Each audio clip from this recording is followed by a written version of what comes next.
नमस्कार. Black and व्हाईटमध्ये आपलं स्वागत. सध्या महाराष्ट्राच्या राजकारणामध्ये धुराळा उडाला आहे तो महानगरपालिका निवडणुकांचा. या निमित्तानं आरोप प्रत्यारोप, कालचं मित्र आजचे शत्रू कालचे मित्र, अशा स्वरूपाचं जे चित्र आहे ते सगळीकडे पाहायला मिळतं आहे. मतदारांमध्ये संभ्रम आहे. मतदारांमध्येच नाही, नेत्यांमध्ये पण संभ्रम आहे. नेत्यांनाच कळत नाही आहे जातोय प्रचाराला, टीका कोणावर करायची आहे, आपल्यांवरच करायची की इतरांवर करायची आहे. या परिस्थितीत आणखी एक विषय येतो, तो म्हणजे राजकीय गुंडगिरीचा, कायदा सुव्यवस्थेचा. आज आपल्या स्टुडिओमध्ये स्वतः गृहराज्यमंत्री योगेश कदम जे आलेत, आपण त्यांच्याशी चर्चा करणार आहोत. आणि मुळात जो संभ्रमावस्था आहे, एक युवा नेता म्हणून आणि भविष्यातलं एक महत्त्वाचं नेतृत्व म्हणून ते कसं बघतात या सगळ्याकडे, ते जाणून घेण्याचा प्रयत्न करू. योगेशजी, खूप खूप स्वागत. धन्यवाद. योगेशजी, ज्यावेळेला राजकीय धुराळा आहे, राजकीय वाद प्रतिवाद होत राहतात, अनेकदा टीका होते, टिप्पणी होते, पण ज्या स्वरूपाची राजकीय गुंडगिरी मुख्यतः पाहायला मिळाली किंवा गुंडांना तिकीटं देण्याची काही राजकीय पक्षांमध्ये प्रकरणं पाहायला मिळाली, तर गृहराज्य म्हणून तुम्ही कसं बघतात? आणि शहरी भागात हे मुख्यतः सगळं, तर तुम्ही कसं बघता या सगळ्या घटनांकडे आणि काय करणं गरजेचं वाटतं? नाही बघा, आज शिवसेनेमध्ये तरी अर्थातच गुन्हेगार म्हणजे कोण? आता एखाद्यावरती जर का आंदोलनाची गुन्हे दाखल झाले असतील तर त्याला आपण गुन्हेगार म्हणू नये, असं माझं तरी मत आहे. एखाद्या सरकारच्या विरोधामधल्या भूमिकेमध्ये जर काय कोण रस्त्यावर उतरलं असेल तर त्याला आपण गुन्हेगार म्हणू नये. अगदी बरोबर. बरोबर की नाही? आणि अशा व्यक्तींना अर्थातच आपण पाठिंबा दिला पाहिजे जे समाजाकरता काहीतरी करू पाहत आहेत. अर्थातच ज्यांच्यावरती काही मर्डर केसेस असतील, जे कन्व्हिक्टेड असतील, ज्यांच्यावरती गुन्हा सिद्ध झाला असेल, काही गंभीर गुन्हे सिद्ध झाले असतील, अशाच्यांना अर्थातच राजकारणामध्ये स्थान मिळू नये या मताचा मी वैयक्तिक तरी आहे. आणि शिवसेना पक्षामध्ये तरी तिकीट वाटप करत असताना माननीय शिंदे साहेबांनी याची पूर्णपणे खातरजमा करून घेतली होती की बाबा एखाद्या व्यक्ती जर का त्याच्यावरती असे गंभीर गुन्हे दाखल असतील, त्याची समाजमध्ये प्रतिमा जर का व्यवस्थित नसेल तर त्याला प्राधान्य देऊ नये, हे शिंदे साहेबांची भूमिका स्पष्ट होती.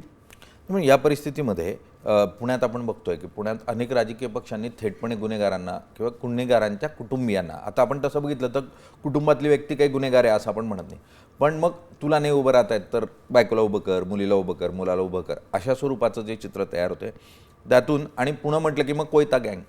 अशा परिस्थितीमध्ये तर नेतृत्वाकडे आशेनं बघावं तर कसं बघावं? तुम्ही समवयस्क आहात, तुम्ही तरुण आहात, तुम्ही कसं बघाल या सगळ्या घटनांकडे?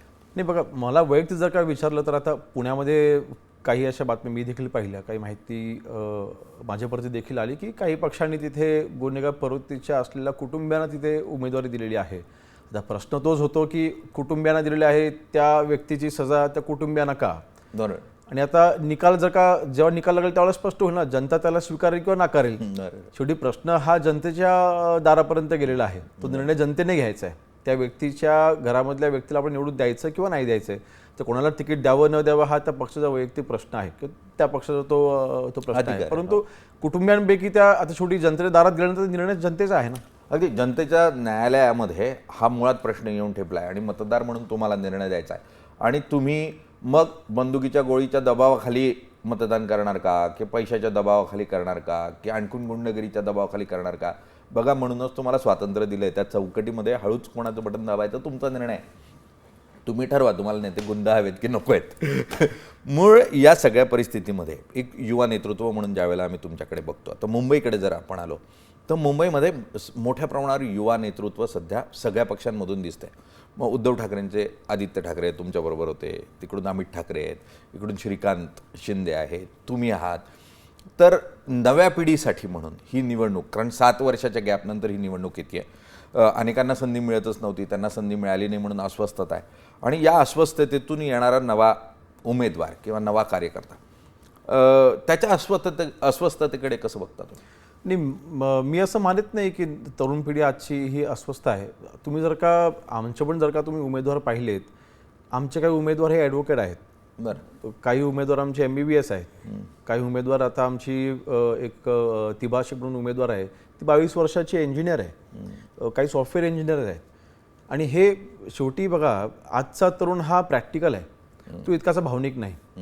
हो, आम्ही अर्थातच वंदनीय बाळासाहेबांच्या बाबतीत आम्ही भावनिक आहोत. आज माननीय एकनाथ शिंदे साहेबांनी ज्या पद्धतीने धुरा सांभाळलेला आहे, काही गोष्टींच्या बाबतीत नक्कीच आम्ही भावनिक आहोत. पण आमची तरुण पिढी प्रॅक्टिकल देखील तितकीच आहे. अशा वेळेस तरुणांनी उलट ह्या मुंबईच्या इलेक्शनमध्ये जर का आपण पाहिलं स्पेसिफिकली, प्रचंड तरुण हा मोठ्या प्रमाणात पुढे आलेला आहे, जी अतिशय चांगली पॉझिटिव्ह बाब आहे.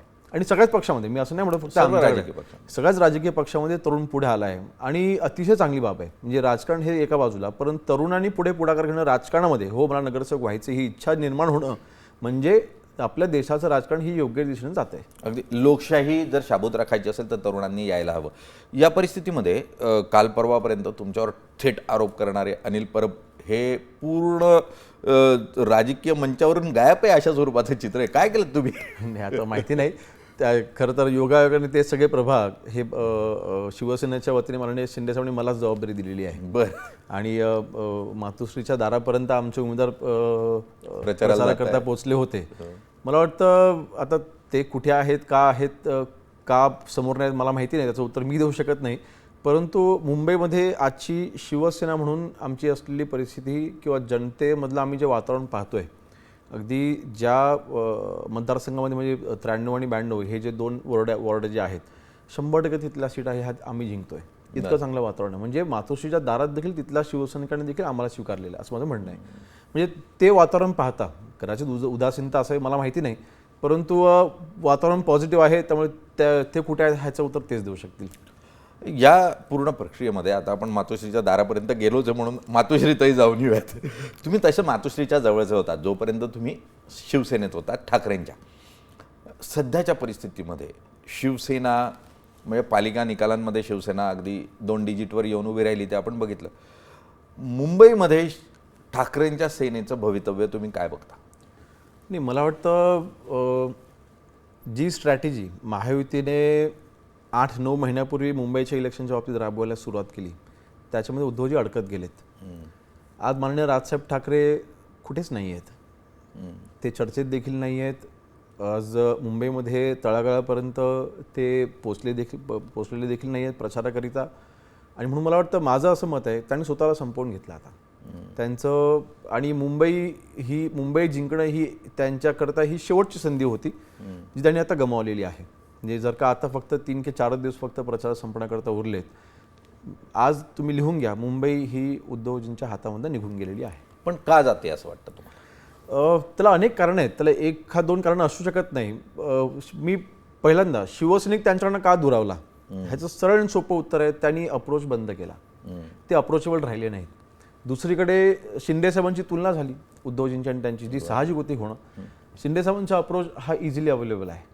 ते रात्री 2 वाजताही भेटतात, सकाळी 7 वाजता 8 वाजता जाते तेव्हाही भेटतात, थेट शाखाप्रमुखांच्या संपर्कामध्ये असतात. म्हणजे मला आता आश्चर्य वाटलं, काही ठिकाणी मुंबईमध्ये काही नगरसेवकांनी जे शिवसेनेमध्ये प्रवेश केला, त्यांना शिंदेसाहेबांनी फंड दिला, त्यांना प्रत्येक व्यक्तीला नाव या शिंदेसाहेब आज ओळखतात. म्हणजे आता मी त्यांच्यासोबत आता देखील मी रॅली करून आलो, म्हणजे हजारोच्या गर्दीमधनं शाखाप्रमुखाला आवाज देऊन ते बोलवत आहेत.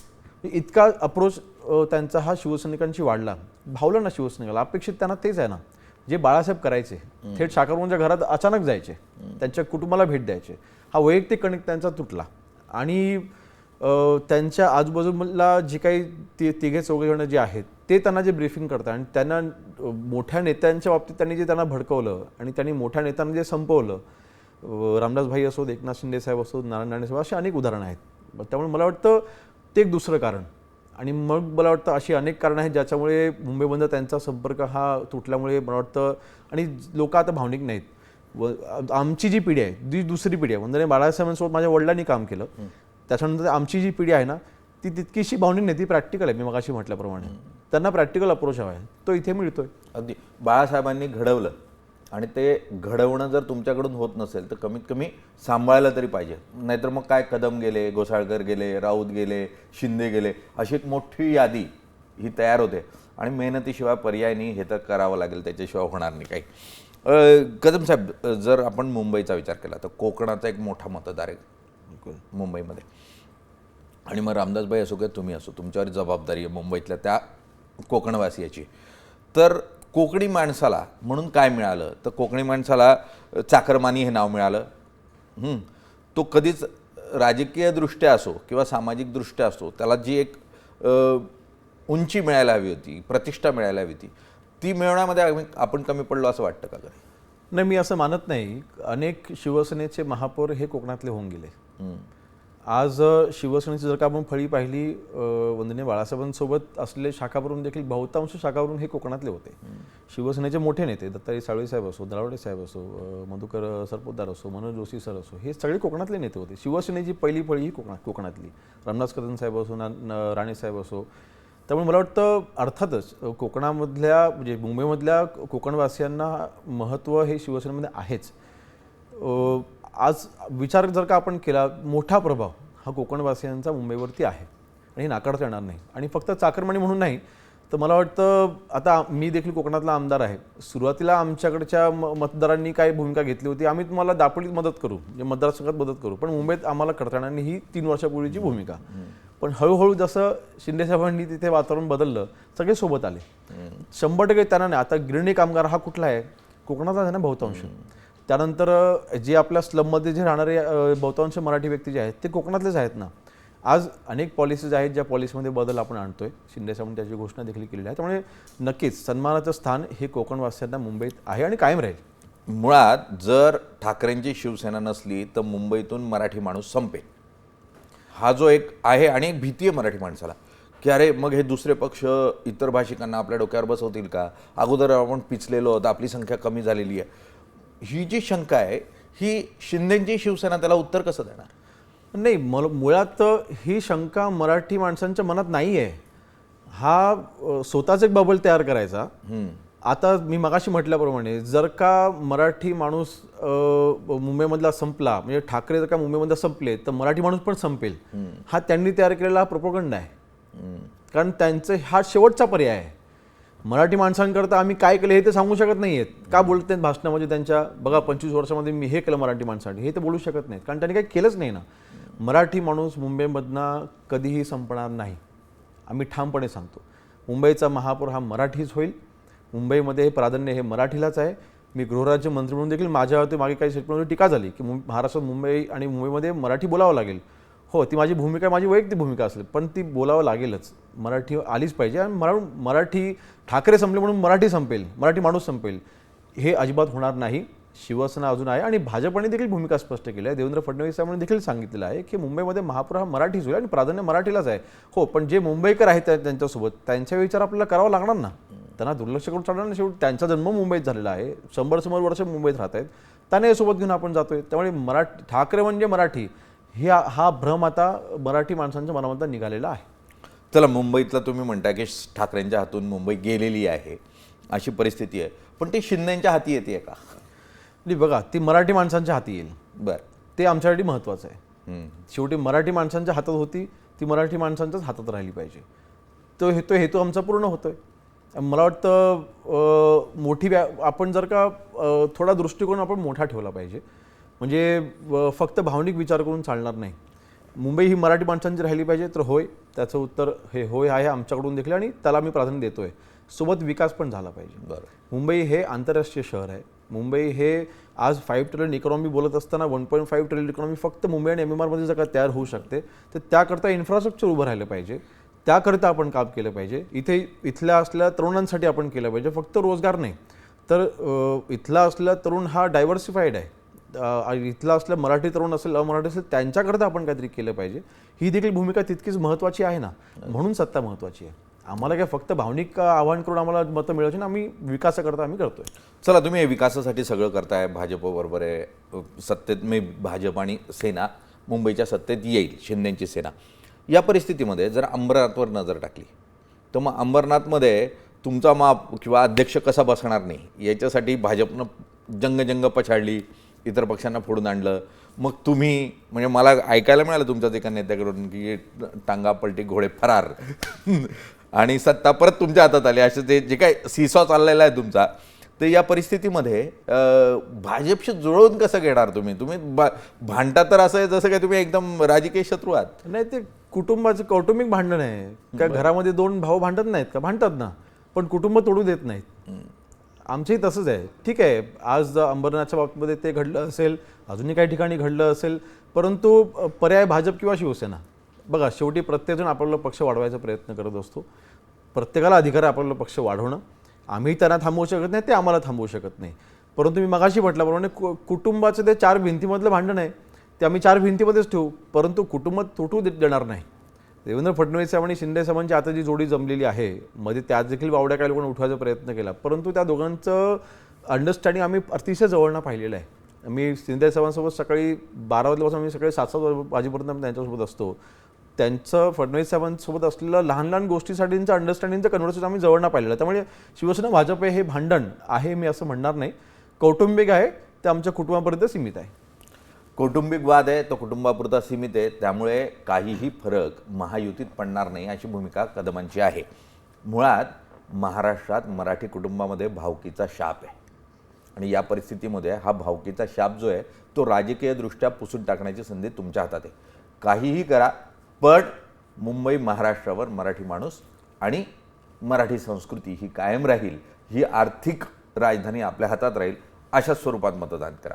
तो कोण मराठी हा विचार करू नका, म्हणजे या ठाकरेंचा का शिंदेंचा का कोण हा विचार करू नका, पण तो सज्जन चांगला मराठी माणूस असेल, मराठी माणसाचा विचार करत असेल अशाला मतदान द्या, म्हणजे मुंबई तुमची आमची सुरक्षित राहील. कदमजी खूप खूप धन्यवाद, तुम्ही आलात आणि चर्चा केली. थँक्यू.